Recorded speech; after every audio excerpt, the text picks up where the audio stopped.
Wenatchee is gorgeous in the spring with its lush green rolling hills, abundant wildflowers everywhere, and the views of the Columbia River. The local food scene offers an abundant selection of authentic international cuisines featuring the unique farm-fresh ingredients of the region. Wenatchee is also home to award-winning wines, handcrafted hard ciders, and a talented handful of local brewers producing fine craft beers. Visit Wenatchee, the heart of Washington State. New on Curiosity Stream. Deformed trees, mutated wildlife, and no humans for miles. 10 years after the disaster at Fukushima, see what this irradiated ecosystem can teach us about nuclear fallout on Radioactive Forest. Plus, looking for the most diverse marine life on the planet? Dive into the Coral Triangle and experience a frenzy of wildlife you've got to see to believe on nature's greatest secret. It's all on Curiosity Stream. Annual plans are $20, just $1.67 a month. Visit curiositystream.com. Hey, this is BJ. Thanks for listening to our show's podcast. If you're a fan of all things geeky, you should check out my other podcast, BJ Shea's Geek Nation. We have new episodes every day, and you can check it out at bjgeeknation.com. Your driver's license is important so you can get back and forth to work, get your kids to school, and back and forth to daycare. If your license has been suspended because you can't pay your tickets, you can't do any of those things. Let's talk about Chapter 13 bankruptcy. You may have heard the tickets cannot be discharged, but they can be dealt with in a Chapter 13 case. Why not come in for a free consultation? The chapter you choose will make all the difference to your getting back legally on the road. Let's design a plan to pay off your tickets and restore your license immediately. I'm attorney Travis Gagne. Please contact me today at choosetherightchapter.com. That's choosetherightchapter.com. 99.9 KISW, the Rock of Seattle. So there, if you guys remember, there was a streaker during the Super Bowl. We talked about it. And this dude ended up being a guy that has an adult website, and he said he was trying to get some acclaim for that. That's what you did. Yeah, it's a good website. We checked it out. So, I mean, it's well worth it. 2 thumbs up. He also claims that he bet $50,000 that there would be a streaker during the game. And we had talked about that, heard the rumor, but now he's saying, oh, yeah, I did this. And he says he ended up winning $374,000. Now, is he truthful about this? Because other people said that you cannot bet that much money on a prop bet. They won't take a $50,000 prop bet. But he explains like how he pulled it off. Do you have the audio of it? You don't have the audio? How about streaker bet? That's what we're looking for. Yeah, I do. Okay. Danny, stop screwing with us. Idea to do this. I called one of my friends, and he goes, I wonder if there's a prop bet for that. So we started searching Bovada. Bovada prop bet was plus 750 for a fan to run onto the field. So I immediately started calling every single person I know and asked them to set up an account with Bovada and place this bet for me. I did as many as I can, and with the difference, we made about $370,000. So that's how he was able to do it. Is everybody made the maximum bet they could make, and I don't know why they give him the money. You know what I mean? Well, if he said, "Hey, you get if I pull this off, maybe poor choice of words, but maybe I'll give you 20% of the earnings." So it was for a fan running onto the field, not necessarily a streaker. Yeah, that's what it sounds like. Yeah, so that makes sense as to why he was able to pull it off, as it were, without pulling it off. Right. Yeah. So, I mean, because, a lot of people say, like $1,000 tops, I think you could put down for a prop bet. So he had 50 people. 50 people each. He gave them each $1,000 and said, hey, look, I'll give you X amount of dollars of this winning. It's like, let's just say he has to, end up giving each of them, maybe $10,000. Still, it's a great deal. Right. Yeah. I mean, that's fantastic. He still gets over $300,000. Wow. That is. I would do it if he's like, hey, man, I'm going to give you $1,000. Could you put down this bet? And I'll give you, if I win, I'll give you $10,000 from it. I'll be like, yeah, give me the $1,000. Yeah. Yeah. Everybody wins on that one. Right. You're just wasting my time at the worst. That is, man, the guy finding a loophole. I mean, a way to beat the house. Yeah. I think you're going to see prop bets no longer being a thing. I don't know, man. I feel like they probably make enough money that it sucks that they probably have to not sucks. It's whatever. It's gambling. That's just life. But I'm sure that they're probably making way more money than the $374,000 they had to shell out to this guy. Yeah. I guess I'm saying prop bets that actually could be affected by something like this. Yeah. Yeah, that's you say a fan running onto the field, it's like, okay, somebody showed you they could make a loophole out of that. They could actually manipulate that. Yeah, I guess nobody really thought of the fact that, a fan could show up to the game and has his own destiny or her own destiny in their hands. And he had to get into he didn't have a ticket apparently, right? He had to find a way to get in, or did he? I wonder if that's true or not. I think that might have been like urban legend of, of this guy saying, I'll streak if you give me your ticket. We can't believe anything anymore, can we? On the internet? Absolutely not. That's a good point. Yeah, because all the other prop bets, I don't think he could have any. A fan could not impact it. Like, the length of the national anthem. Yep. You can't take care of that. What color the Gatorade is at Super Bowl 55, unless you're like able to like throw color and dye. Well, but what about the national anthem? What if you're singing it? Yeah. See, maybe what if you call 50 of your friends? That's true. And then you might be like, hey. More often than not, the person singing the national anthem is probably doing well enough financially that they wouldn't even think of pulling something like that off. Yeah. Oh. Thank you. Say, oh yeah, if it goes really short. Oh, can you see? Thank you. Yeah. I like that. My favorite prop bet this year was which nostrils you were going to see first of which coach. Do we even find out which one won? I don't think so. But see, then if you're a cameraman, you could do that. Like, or if you're the switcher at the CBS control panel, all of these can be manipulated if you can find 50 friends to make a prop bet. But their careers could also get screwed by that. Who's gonna know unless you're a streaker? Yeah. Now I want to know about the nostril one. I was really kind of curious. Obviously not curious enough. And I have to tell you something. I don't feel badly at all about this. I feel like when it comes to gambling, it's pretty much rigged for the house. And I'm like, you know what? Anytime the house gets to lose their shorts, I'm happy about that. Like I think it was like Pat McAfee. I think he put down like $10,000 on the coin toss. I think he bet on tails, and it was heads. Oh, and all I thought was when I saw that, I was like, "Ooh, that's a tough one." I mean, granted, he's not having any trouble paying off his bills, but that still sucks. And is that just basically, it's a 1-to-1 bet or whatever? I mean, you know what I'm saying? It's like it's a 50-50 shot. Well, so, absolutely. Yeah. So you get your 10,000 back, or you get nothing. I mean, who bets on that? Who bets on a 50? Well, I guess people like the excitement. Yeah. Nostrils were Bruce Arians. Oh, well, that's probably why they won the Super Bowl. Sure. They should really check that and see whose nostrils are shown first and how many times that team wins. Because I want to bet on that. They surely do. And Madden was way wrong, at least with the score, right? Oh, yeah. I think they had it as like a real, it was a close game, and it was a high-scoring game, if I remember correctly. I think he gave it to the Chiefs, too. Yep. Oh, he definitely did. See, which really just goes to show you, like, everybody was so massively wrong. Or either that, people didn't realize how hurt Patrick Mahomes was, didn't know that offensive line dude was hurt. I mean, I don't know how they could have been so wrong about this. They just didn't realize that Tom Brady's going to send late-night texts to his teammates to get them hyped up and pumped up for the game. Of course, they were wrong about the Hawks, too. Everybody thought the Broncos were going to kick our ass. That's true. I remember that, and it was just so ridiculous how badly we beat them. And again, it was defense. Everybody underestimated our defense, just like I think a lot of people underestimated Tampa Bay's defense. Well, it was I remember back when it happened, the defense of the Seahawks were just like, they did not realize how prepared we were for them. And then recently, the Cam Chancellor put out that Players Tribune article where he did, of course, talked about the next season not winning the Super Bowl, but also talked about the game against Denver and how he knew for a fact that they were going to do a play because if you watch game tape on Cam Chancellor, he was known for doing a certain thing during a play, and so he changed the way that he played that type of that offensive play, knowing full well that they were just anticipating him to do what he usually does throughout the season, and he changed the way he did it and was just ready for them, and that was like a big part of the game as well. It's all about adjustments, man. Right. So like they kind of they were one step ahead when it came to the defensive schemes. Yeah. It was a cool read just for something like that. I'm like, that's pretty awesome. Like you for an entire season made them think that this is your style of play, and you changed it for the Super Bowl. It's really awesome when it's your team, and then it sucks when people do it against you,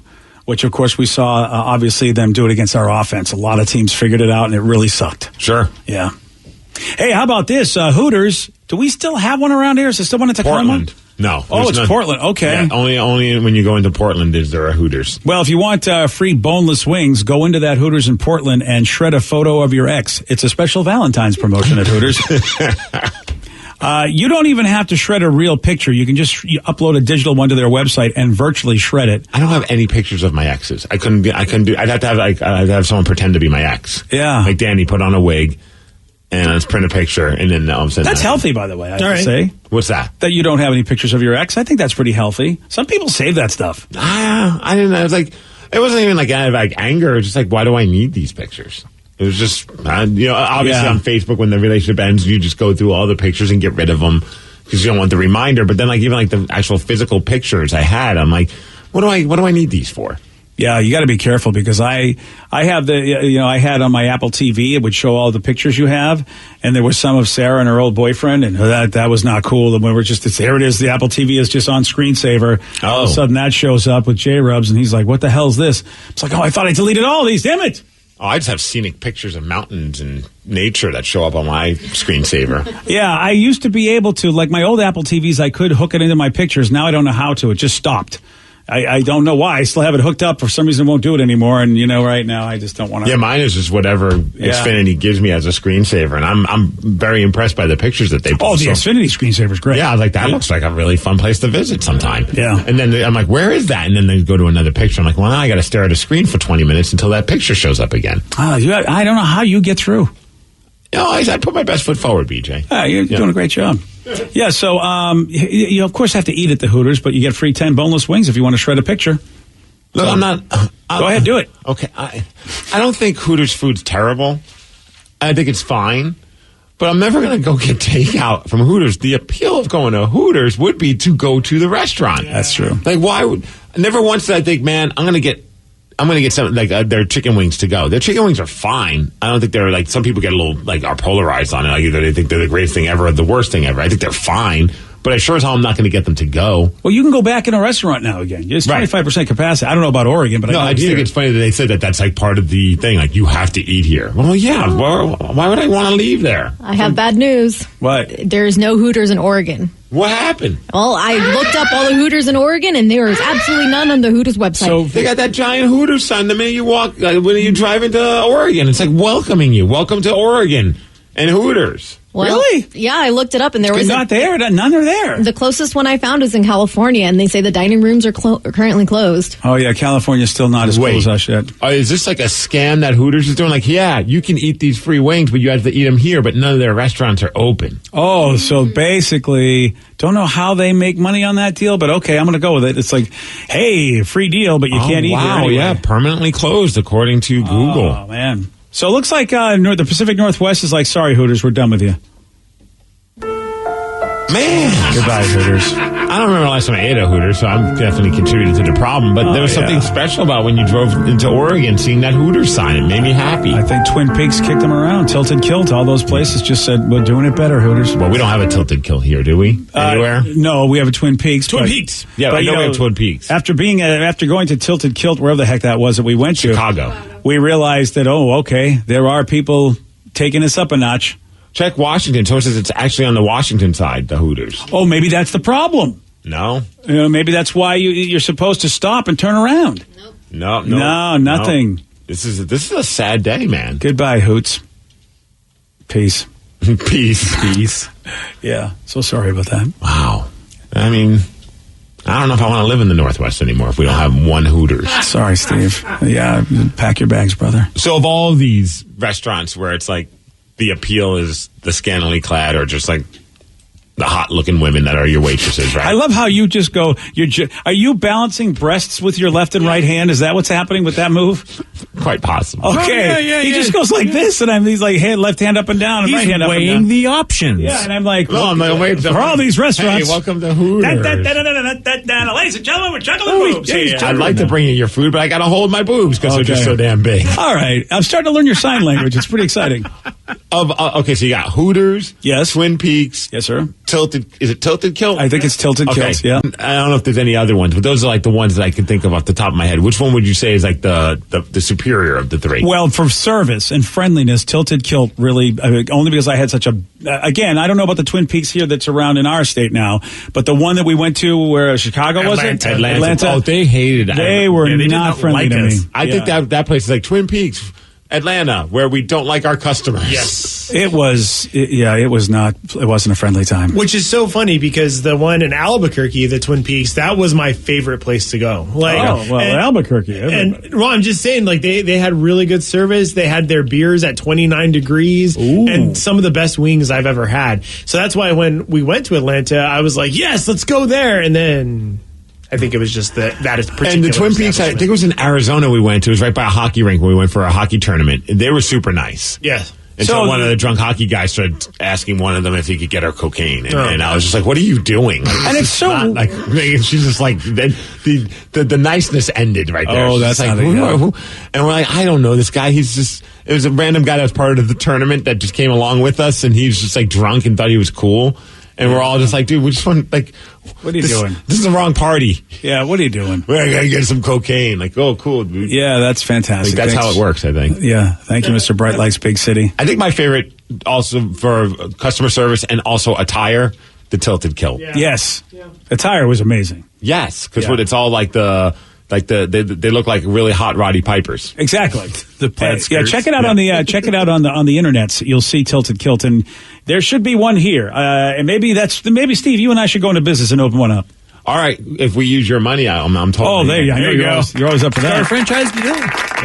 Yeah, is there any of them anywhere near us? I don't think so. It's a Celtic themed sports pub. Let's say Idaho. Food, fun, spirit, and sports. I'm going to say Idaho's the closest, just in case. I could be right. No.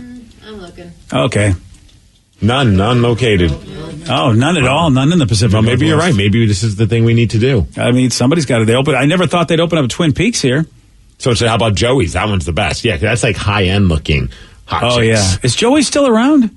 In Bellevue. Oh, so there is still Joey's in Bellevue. Dude. Okay. And also South Center. Best sandwich I ever get. I love going there for the ahi tuna club sandwich. Oh, I'm glad to hear Joey's still making it happen. Yep. Yeah, they got a nice curry dish I like.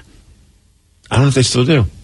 I remember what? that. Okay. They changed their menu, man. First Hooters and now that? They got rid of ahi tuna tacos and they devastated me. Oh, that is a devastation. The tuna tacos are the best. Yeah. Okay, I'm done. So no. They don't even have like a website. No. Tilted Kilt doesn't even have a website. Are they even open anymore? I'm wondering if they might have closed. Whoa. Is it? Wow. Well, maybe it's time for us to bring it back.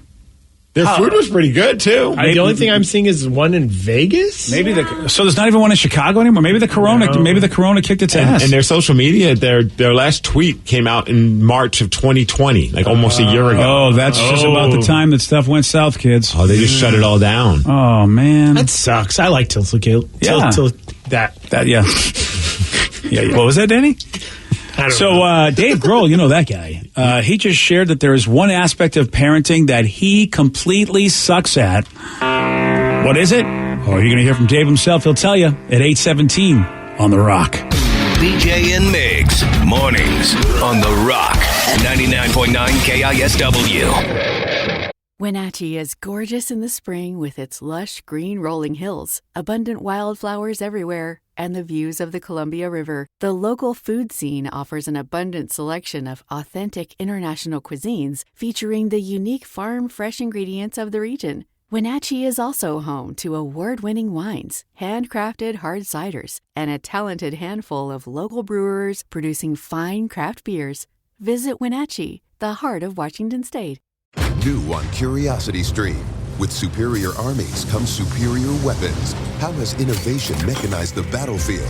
From bullets to battleships and everything in between. It's machinery of warfare. Plus, from the gross to the gourmet. See how that in-flight meal lands on your tray table. On secrets of your airline food. It's all on Curiosity Stream. Annual plans are $20, just $1.67 a month. Visit curiositystream.com. $20 million, $19 million, $6 million. These are all awards recovered for clients of Phillips Law Firm. To win big, you have to fight big. And Phillips Law has been fighting the too big to fail insurance industry for decades. Not every case will have a multi-million-dollar outcome, but Phillips Law will fight just as hard to recover the outcome you deserve. If you or a loved one has been injured in a car accident or on the job, call or click today at 1-800-JUSTICE or visit justiceforyou.com. 99.9 KISW, The Rock of Seattle.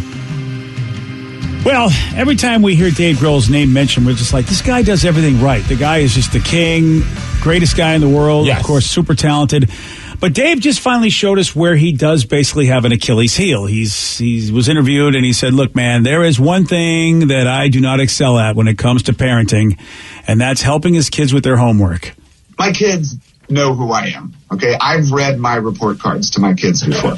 So they're not necessarily going to come to me for anything academic. They just don't. Like, I could be a cheerleader. I can make you a great breakfast and I can make you smile before you start your day. But you don't necessarily want me in your history lessons. You don't necessarily want me helping you with trigonometry. Yeah. It's the same thing with me. I was a mess at that. The amount of fights that I caused with trying to help my kids with their homework. Oh, I couldn't. Yeah. It's a beating. That's why what's going on right now with these virtual learning situations that parents are in is insane to me. That they're able to pull this off and not basically just go nuclear. Dude, I think about it even now, and granted, I have quite some time to worry about this, but I'm like, should I start like going online to learn basic math again, and long division? Like, these are things I just thought I'd never have to worry about again. And now with a kid, there's going to come a point where she's going to be like, "Hey, Dad, can you help me?" And should my answer just always be Google it? Yeah, that's going to have to be, or save Ask your money. Mom. Oh yeah. Why does mom? Why? But mom, it's not like mom will just flip me off because she's like, "Why do you want me to do this? This is great." Like, I thought I could have a couple minutes away from the child. Yeah, ask the parent that's a little bit more calm with their ignorance. It's like, look, my wife and I probably are equally ignorant when it comes to a lot of what's going on in school, at least when the kids are growing up. But my wife was a lot calmer with the fact that she didn't know what the hell was going on. I lost my S. Like, I should know this. What the F? Why did they change math? Why did they change everything? Yeah, see, I never knew it to begin with. So when I've gone to Massachusetts to help with Lily or to see Lily, a lot of her, it's all virtual. And there was the time that I couldn't figure out how to get onto her like Skype call or Zoom call with her teacher. And I was just like, yeah, we're done. We're done for the day. And so I just emailed her teacher. I was like, I couldn't figure out how to get on. She's like, oh, you just clicked it. And I was like, yeah, well, you can just send me the work because I'm not going to do it. I couldn't figure it out. Like, way to put your foot down. It wasn't necessarily. Screw you, teacher. You made this too hard for an adult. It wasn't Zoom. It was some secure, like school thing. And I don't know. I still don't know what I did wrong, but. You're right. There's a lot of stuff out there for you to congregate, and people who know how to do it. That's why I know I'm getting old. It's just like people go, oh, you got to use Discord over Facebook. It's a lot easier. So I finally got on somebody's Discord channel, and I'm like, this is a hot mess. What are you talking about? I create a thread on Facebook, and everybody who's on there is on there. And it's like, but your thing, I don't even know where I am. Plus, you don't use your own face in the icon because they always use the little. So it's like you have no idea where you are in Discord unless you actually are familiar with Discord. I didn't have a bad experience. I only used Discord once, and I was like, oh, this thing seems fine. Oh, compared to like what I do to be able to Facebook thread everybody, to me, it's just. But then again, I'm getting old. Yeah, that's what's happening. Yeah. I mean, I know I could figure out Discord if I had time. Well, also, in fairness, I mean, you're not the best on Facebook either. Didn't you just recently write a random person that had a similar name as someone else? Thanking them for everything. So are you bringing up more things that are making me feel bad about where I might be at, like, chronologically? Is that what we're doing here? I just thought that was the funniest thing. Oh, I know you did, Steve. The old guy can't figure it out. Funny times. I mean, the odds were very slim that someone would have the same name as somebody else. Oh, it's a beating. And now this person thinks I'm really want to be friends with him. It just happens to be some rando. You wrote like a novel telling him how important this guy is to your life, and it's not the right guy. I thought it was the guy that's in our business because, I thought he was responding because he responded to the award that I got. And it's like, hey, I'm Schlemke Rice. I'm like, oh, Schlemke, I love you. You're the greatest guy ever. I mean, what are the odds there's two Schlemke Rices in your friendship friend? And that's exactly what it was.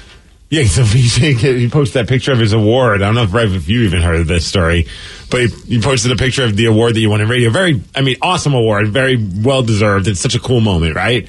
And everyone's congratulating you, including a guy who had the same name as the guy who is part of the committee that presents the award. Exactly. I mean, it's a little bit more technical than that, but for the most part, that's what it is. Yeah, he's a guy in the industry, a massive player. A massive player in the industry who has always been so complimentary, and any chance he gets always talks about me and talks about all my accomplishments. He's one of the greatest guys ever. Oh, that's so nice. Yeah. So BJ wrote, I just from the side eye of it looked like about a paragraph and a half. Yeah, I was like, hey, man. Just telling him how important he was, and you sent it and then realized you sent it to the wrong man. Another Schlemke Rice. Right. Who happened to comment on my award. Because he congratulated you. Yeah, I was just thinking. What are the odds? Yeah, and actually the original Schlemke Rice had not commented on the award yet. So that's why I figured it had to be him. Right. Because every time you know that guy, every time he gets a chance to talk about my accomplishments, he tells everybody he's like so proud of what I've done in his business. And you've probably been waiting for him to say something nice. You're like, when is this guy going to write something on my Facebook? I was counting down the days, and turns out it was the wrong Schlemke Rice. That guy doesn't even know how to use Facebook. I've had personal experience. Oh, okay. Well, okay, well, you know what? There's two guys you know that don't know how to use Facebook. Yeah. So you send this message to a random guy, and then what? Like after a few minutes of you sending it, you realize it's the wrong guy, and then you write the guy back and go, "Hey, sorry, wrong guy." I haven't said a thing. You never wrote him back to tell him? No, I've just no. Oh, it's a bromance. I figured, you know what? Now you're just leading the man on. Well, if he gets back and says, "Hey, man, we should be buddies," I'm going to go, "Dude, I don't know how to tell you this." Then I'll give him the Dear John letter.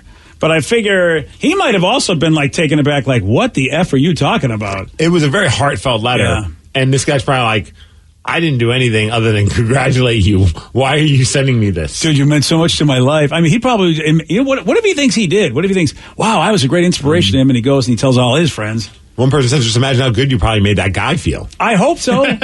I surely didn't make myself feel good realizing that I can't figure stuff out. So if the guy writes back and just says, and doesn't try and want to hang out with you, he just says, hey, man, that was a really nice message back. I appreciate it. Are you just going to leave it at that? I'll leave it at that. If he found good, that you know how I like to lie about stuff anyway. You lie if it makes someone feel good. Yeah, it's like, dude, I'm glad you like that, man. You know what? People like you will make the world go around. I'll probably say something like that. Keep inspiring me. Yeah. Meanwhile, the original Schlemke Rice still hasn't commented. Now I know why. Yeah. Well, he's dead to me. I got a new Schlemke Rice now. That's right. He's my new friend.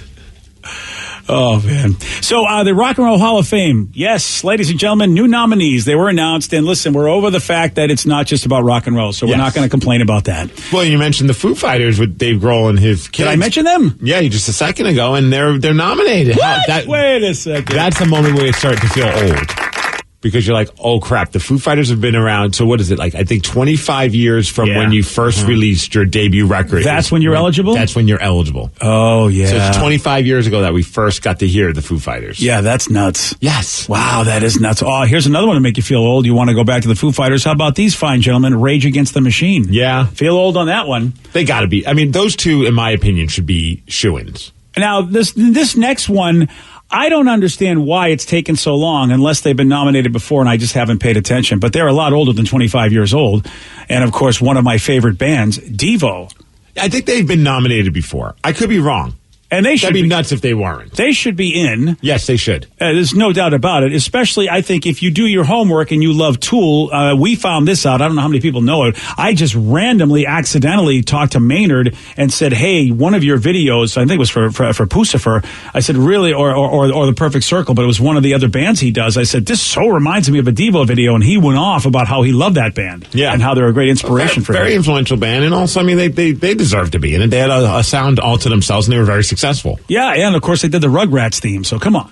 The Foo Fighters, though, I just picked up their new record. I listened to it. I actually went to a store. I didn't do that. I just put it on my streaming service. Okay, listen, we don't flex and go, listen, I went out and did things. I didn't pick up anything. I just hit a button. Medicine dropped at Midnight. Yeah, it's awesome. It's different. It starts off kind of super poppy, but I really enjoyed the record from beginning to end. I mean, dude, you know what you're getting when you get a Foo Fighters record. Vicky, would you email me and remind me to go check that out? Because now that I have YouTube Music, I can listen to whatever I want. Yeah. That's awesome. That's you really have to good. Go pick it up. It's just there for you. I don't have to go pick it up. I'm going to tell people I did because I want to be like you and go, I have a feeling you're going to enjoy it because it definitely leans more poppy than their other stuff. You know, not in a bad way, but it does. You know, I like the pop stuff. Here's a band, by the way, who's nominated for the Rock and Roll Hall of Fame. It is a sin they're not in there because they did something that nobody else ever did before, and I don't think anyone else has done since. I could be wrong about that. Ooh, now I'm trying to think of who it could be. Yeah, I will give you a clue. It's not a he, it's a bunch of she's. And they did something that no band ever did that was a bunch of she's. The Go-Go's? The Go-Go's. Good job, buddy. What did they do, though? They were Bananarama, I was thinking. They were the first female band to have their first album go number one. No female band had ever done that before, and I'm not too sure anybody's ever done it since. I mean, when you think about the fact that it was a boys' club. Yeah, you'd have women in some bands, and sure, you had your Pat Benetars, and you had Joan Jett. You had a lot of female performers, Joni Mitchell, and of course... But a full band of females was very unheard of at that time. And it was super rock. Like, yeah, they did everything. They played their stuff. They wrote their music. And that's the other thing is that a lot of people I don't think realize, but they wrote their music. And They went number one, and they paid their damn dues. I mean, they got their asses kicked on the road before anybody knew who they were. They went over to England and did some cool stuff. There's a great documentary on Showtime. I can't believe they're not in the Hall of Fame already. Dude, they're doing a Broadway show for them as well. I did not even know that. Yeah, they should be a shoo-in because they did what nobody has ever done before. And this is in the 80s where, you know what? I mean, still, women were just trying to get recognized as like being as equal and valid as men, especially in the music industry where women were nothing but disposable, just, objects. What was their hit? We got the beat. We got the beat. Our lips are sealed. Our lips are sealed. Yeah. And they were a massive punk band. And then finally somebody at IRS Records just said, if we slow your songs down, these are hits. Vacation. That's exactly it. Wow. I feel like Belinda's in the room. Yeah. I like that one, too. Oh, man. I can tell you like it. Yeah. Dude, I'm not a lyric guy. I don't know if you know this. Oh, you're not a lyric guy? No. All right. Well, that's it. Yeah. So did you have, who was your favorite go-go? Jane Weedland. Jane Weedland, that's not a bad pick. Yeah, Jane Weedland was so awesome. I think I still think she is. I think the debate was always Belinda Carlisle or Jane Weedland. They were like the two heartthrobs. I will say this though, Gina Shock, I did dig. She was the drummer because I think she was a Philly girl, so she had a great attitude, which I really really dug. Mm-hmm. Yeah, so it was the Jane Weedland and then Gina Shock. Nice. Those were my two favorite go-go's. I mean, nothing against Belinda. I mean, Belinda was awesome. Don't worry. I think she's gonna sleep well tonight, not knowing it. Yeah, I don't think she's worried about that at all. You're right. She's like, that fat guy in Seattle. I think I could be okay with it. I'll be okay if he doesn't like me. Iron Maiden's up, which I feel like it's insane that they're not already in. Yeah, so far I'm all for all the ones that you've listed. LL Cool J? I love LL Cool J. Yeah, again, nice. This is his armpits. Yeah. Yeah. Jay-Z, is this his first time? Yes. Yeah. Well, how does he not go in first time? I mean, iconic rapper. Yeah, how does he not go in? I mean, man, though, if you're LL Cool J and you don't get in and Jay-Z beats you in the first ballot, they'd probably piss you off because I'm sure Jay-Z was inspired, or LL Cool J inspired Jay-Z at some point. And he's been nominated like 5 times before this. But I mean, we have to acknowledge that Jay-Z has had a much more amazing career. Oh, for sure. But I'm just thinking, East Coast New York rappers. Obviously, Jay-Z. I mean, LL Cool J kind of paved the way because he was one of the early guys. Here's somebody who I think is going to be a lock as well, or should be, is Tina Turner. Again, for the I'm shocked she's not already in the Hall of Fame. I know, dude. It's so weird because, again, you talk about women and basically trying to win in a man's world. Tina Turner was just she was a rock star, in what she did. Just amazing on so many levels. And it's like, how is she not already in? Well, my prediction, because how many do they let in usually? I don't know if they have a set number. But it always feels like there's like 5 or 6 artists that are a part of at least the Rock and Roll Hall of Fame special. Yeah. So I don't know of those. I don't think Foo Fighters make the cut, right? Because it's their first time, right? I wonder. But I mean, when you really look at them, because I think you look at like that album sales, success, concert sales. I mean, there's really, they are at the top of the heap. Yeah, I can't argue, but it's just like, I feel like of the two though, Foo Fighters versus Rage, I think Foo Fighters will get in before Rage Against the Machine. Yeah, I'm with you. I don't think Rage will get in. Not that they don't deserve to. Because Rage Against the Machine should be in. Yeah, it's just one of those things. If they're only going to pick 5, you take a look at all the folks on here that probably have been trying and trying and trying. Yeah. It's tough, though. If you're going to pick a first-timer between Jay-Z and Foo Fighters, who goes in? If you had to pick one of those... If they're only going to let one first-timer get in, you know how the politics... I think they would probably go with Jay-Z before the Foo Fighters. Yeah, I think you're right. And nothing against either one if it happened, because they're both amazing. Both hugely successful in their genre, but I think Jay-Z kind of became more of he's like more than just a rapper. Like he's like a pop culture figure. Not that to say that Dave Grohl isn't, but I don't know. Him and Beyonce basically own New York City. So it's like, right. Yeah, that makes, you're absolutely right, Danny. I'm a little worried about... no Chumbawamba still. Yeah, no Chumbawamba. Well, they get knocked down, but they'll get back up again. They just need to drink more whiskey. Yeah, that's it. Vodka or cider. Lager. Oh, yeah, a lager drink is always good. Yesterday, Steve, he did get this one wrong. Tom Hiddleston plays which Marvel Cinematic Universe character? Crap. Thor? No. Nighthawk. No. Nighthawk. I don't know. Sister Christian. No. Yeah, Sister Christian is an amazing Marvel superhero. Don't really hear much about her, but she's really... you know what? Steve gets knocked down, but he will get back up again. Answer was Loki, by the way, which you were close with Thor. Yeah. Yeah, you were in the right family. You want a shot at beating Steve? You got it. 206-421-ROCK. We're playing Beat Miggs at 847 on The Rock. Today's podcast was brought to you by Travis Gagne, bankruptcy attorney. He's here right now and has agreed to answer more of your questions about bankruptcy. How do I figure out who my creditors are? People a lot of times have had a long time of not having good credit and having collections, and so they're concerned that you may be concerned that you won't be able to find all your creditors if you file bankruptcy. How will I know which collection agency has my credit card bill from 10 years ago now? And that's something that's hard to keep track of because credit collection agencies transfer your debts all over the place. But we will pull all your credit bureaus, and by getting all three of your credit bureaus, we'll be able to tell who has your credit and debt now, which collection agencies have had it in the past, and we'll make sure that we file all your creditors when we file your bankruptcy so that nothing slips through the cracks. Thanks, Travis. If you have more questions about bankruptcy, you can reach out to Travis anytime at choosetherightchapter.com. That's choosetherightchapter.com. Thanks for listening.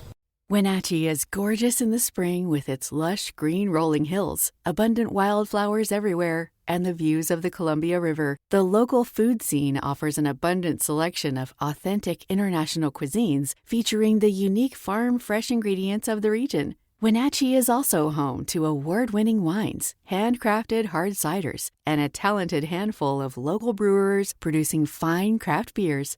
Visit Wenatchee, the heart of Washington State. New on Curiosity Stream. With superior armies comes superior weapons. How has innovation mechanized the battlefield? From bullets to battleships and everything in between.